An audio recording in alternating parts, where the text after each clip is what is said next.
Hi, I'm Kaylee, and this is my review of Agatha Christie's The Man in the Brown Suit.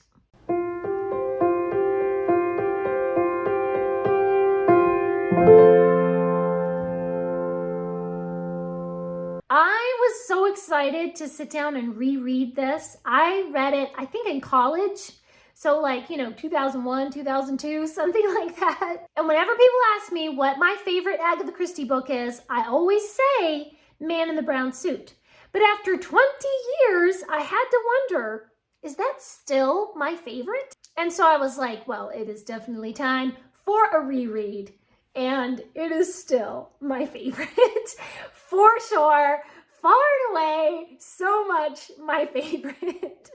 I was really kind of nervous going in because I was like, oh, what if it's not as good as I remember? But it was definitely as good as I remembered and even better than I remembered. Anne is all alone in the world with no job and no family. She goes to London looking for adventure and finds it when she encounters the man in the brown suit. A strange man falls to his death on the subway, and Anne is a witness to the mysterious behavior of a passerby who pretends to be a doctor so that he can examine the body of that man on the subway. The man drops a cryptic note, and Anne is determined to unravel the case and find the man in the brown suit. A sea voyage to South Africa reveals a group of passengers who all behave very suspiciously, and Anne doesn't know who to trust. At least until Anne falls in love with the most mysterious passenger of them all.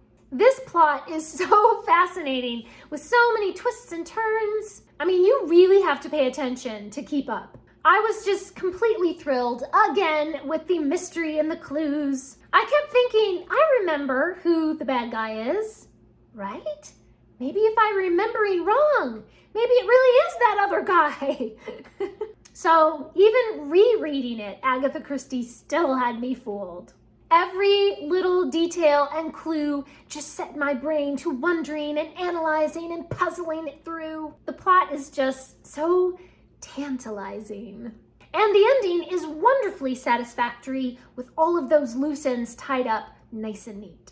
I really love the striking settings on board the ship and then later in South Africa. There are times when the writing was just so immediate, so real. I felt like I could smell the salt spray of the ocean, or I could feel the heat of an afternoon in Rhodesia. The writing is stunningly beautiful and funny and very suspenseful. There are so many hilarious little scenes and funny bits of dialogue that had me laughing. And of course, there were other scenes where I was just on the edge of my seat. I was sure that everybody was about to be killed. And there were these wonderful, just jubilant scenes of triumph for Anne when she discovers some important clue or she escapes from the bad guys. Anne is an enchanting main character. I think I love her so much because her personality is so complex and she has different character traits that actually kind of contradict each other, but they still harmonize together and work well in her personality. She can be brave, but she's also sometimes really timid. She wants adventure, but not too much of it, please. She has very definite ideas and opinions, but at the same time, she's not really sure of herself. She is stubborn, but she's willing to be persuaded.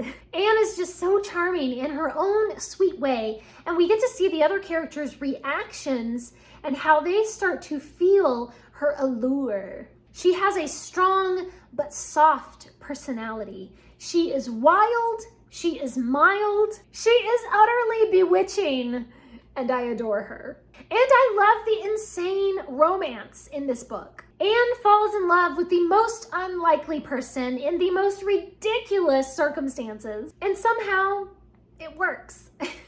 It's sort of beautifully flirtatious, but in this quarrelsome way. It's kind of a belligerent romance with lots of snappy dialogue and lots of running and shooting the bad guys. It's just wonderful and wild. It fits in perfectly with the mystery and the adventure. And the other characters are also wonderfully deep and mysterious. As Anne gets acquainted with all of our suspects, then the reader is just as confused as she is about like, who can we trust? And they're all hiding something. And we get these really lovely character sketches of all these varied personalities. And everyone has a little bit of friction in their relationships with the other characters. They're all sort of dancing around each other, playing nice in the social settings, but behind the scenes, there's other things going on, and they're all kind of eyeing each other like, I've got my eye on you. I think the reason this book is my favorite is it just checks off so many boxes. It's mystery, it's adventure, it's romance, it's even history a little bit. It just has a little bit of everything, and it's got the characters and the plot and the writing and just everything. I just love it so much. I gave it 5 stars, of course. If I could give it 20 million stars, then I would. Please leave me a comment down below and let me know, have you read The Man in the Brown Suit? Is it one of your favorite Agatha Christie's? Or just let me know, what is your favorite Agatha Christie, at least so far? I feel like there's always that potential that I will read some other Agatha Christie book, and then we will have a battle to see who can duke it out for the title of my favorite Agatha Christie. But leave me a comment and let me know, what is your favorite? Thanks for watching. Please subscribe, and remember, the right book in the right hands at the right time can change the world.